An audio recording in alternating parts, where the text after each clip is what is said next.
All right, good morning, everybody, and happy Monday.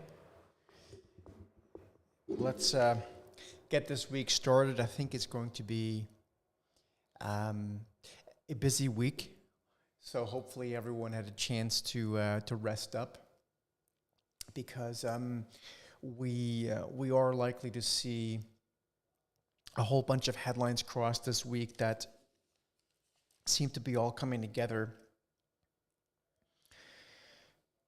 more or less at the same time. And I think that's something that we want to be mindful of, certainly from a risk management perspective. So if you guys can quickly let me know if the audio and visuals working well for you. I'm finally, by the way, back in my main office. We will, for those people that ask us, we'll show you this in the coming days, but we're happy to be back in the proper setup. So we'll show you that here later on, or in the coming days. Let me just quickly see. So audio visual is good, so that is perfect. And I think with that, then let's get started. So again, for those of you that are new here, thanks for being here. This is our morning call. I'm Serge Berger from thestudytrader.com. And we're going to spend the next 10 to 15 minutes going through some of the top things on the notepad. For those people that might be here for the first time, as always, I would encourage you to subscribe to the channel, and that way you are updated in real time when we go live with analysis and ideas and all sorts of stuff like that, educationally speaking here, of course. So that's a benefit for you. Also, if you could give us a thumbs up on all the videos when you watch one, and maybe leave a comment, that really helps us out a lot. So thank you so much in advance. Okay, so we've got a pretty big week. We've got 2 more trading days left here in the third quarter. And basically, Wednesday, we start the month of October. October's a great month. I happen to really like the month of October, just seasonally speaking, but just in terms of nature. But obviously here we're about the markets, and October can be really, really full of opportunity when it comes to the markets.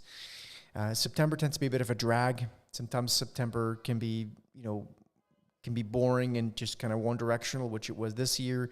But it's also typically when September starts to be sort of the beginning of a little bit more sort of price discovery, which is really kind of what we're looking for here as we round off the month of September and head into October. So what are we going to talk about? A few things, not necessarily in order of importance, but I do want to start off with an incredibly important chart that shows gold and commodities. So we'll talk about that. I do want to talk about CoreWeave, the stock.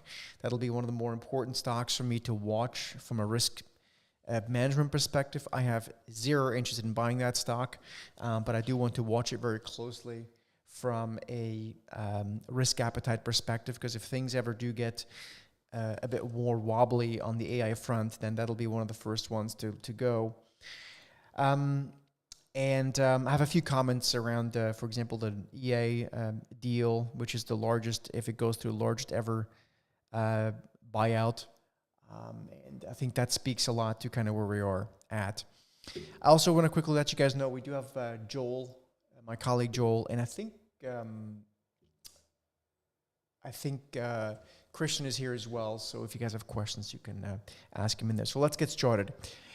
As a reminder, and I, again, unapologetically want to reiterate what we talk about here pretty much every morning to start off. First, a reminder of where the performance has been and continues to be year to date. It is definitely not in Max 7 stocks as a group, right? As a group, of course, Max 7, some of them have done better, and while other ones have paused. But as a group, they are doing very well, up 18% on the year. The S&P is up, call it 14. Gold mining stocks are up 120.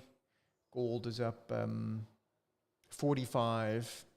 Silver's up 60 and climbing. Platinum is up 73. So, the big deal that we've been making for the past 18 months that hard assets are going to be where we see a lot of bid, that is certainly taking hold. And of course, it is happening at the expense of the dollar. So I'm going to continue to reiterate this every single morning because I know a lot of people are still trying to, kind of get out of the Max 7 bubble thoughts. But you'll see it again this morning. So this is, for example, right now, it's a daily chart, but you can see this morning the NASDAQ futures are up. Why not? It's another day, another market opening, so might as well bid them higher. And you'll also see the dollar is down, right? So if you zoom out a bit, you can see that that's been really what's been happening basically since April. Equities, again, largely a few 7 stocks are basically higher at the expense of the dollar. So, don't celebrate that too much because it also means that if you made money in that Max 7 in the NASDAQ or whatever, you have lost purchasing power. So that's important to understand. Next thing I want to talk about a rotational move that we have been, I think, very vocal about now for some time, and that is the move into energy and related names.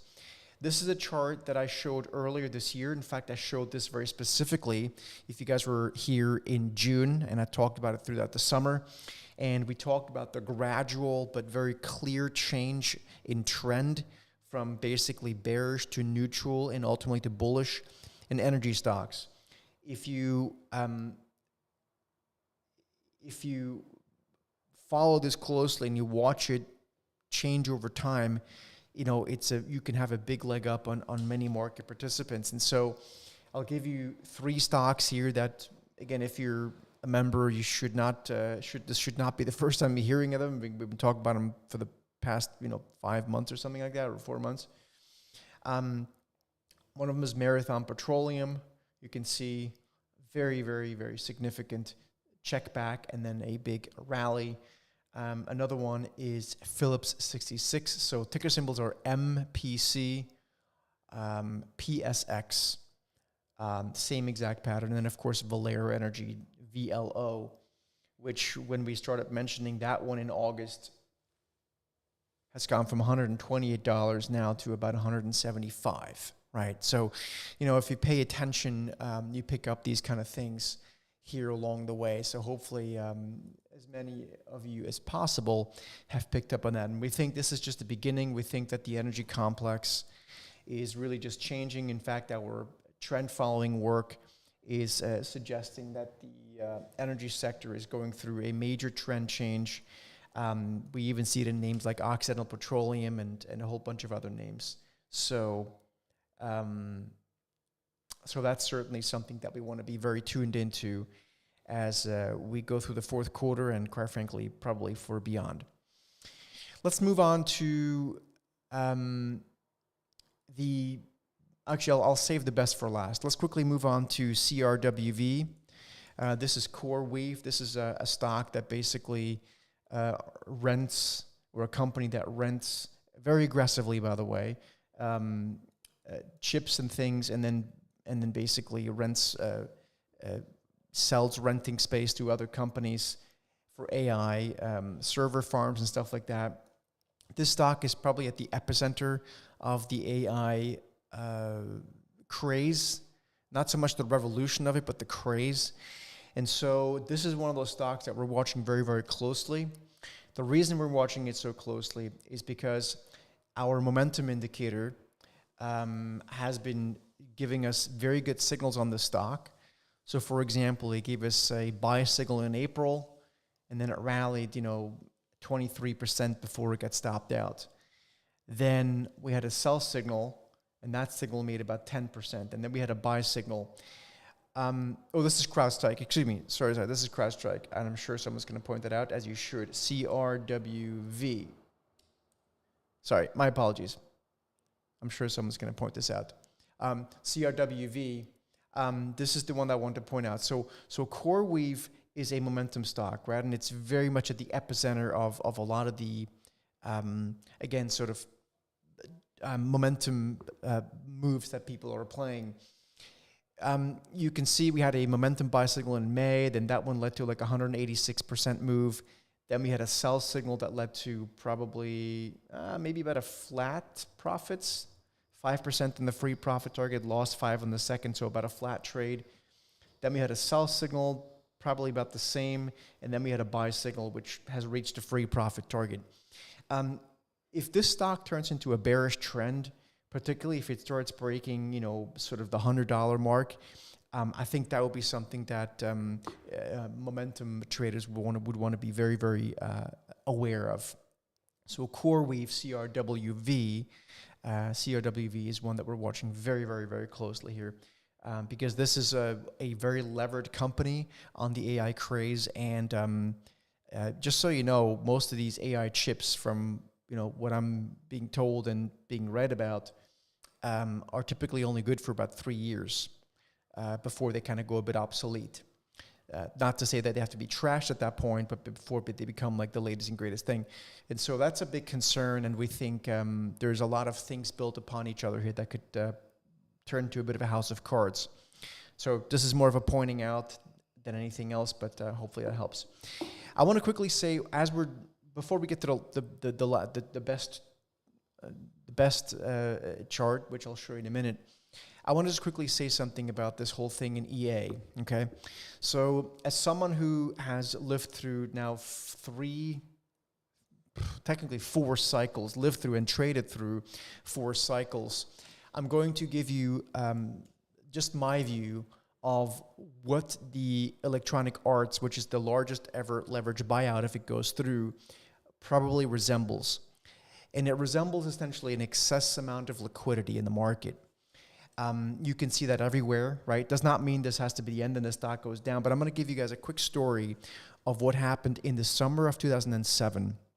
I remember it well. In fact, it was just a few blocks from here.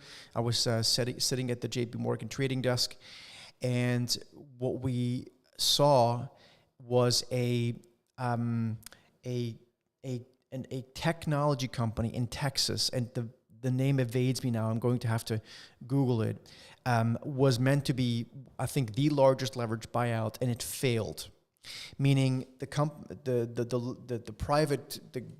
basically private equity companies and others that were trying to buy that company couldn't raise enough bonds, couldn't place the bonds in order to buy the company,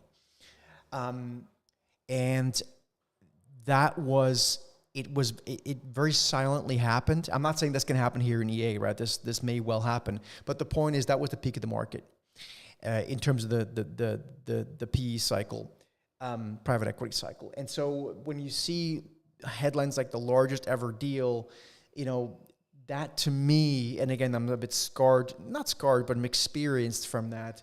To me, rings a lot of bells of sort of.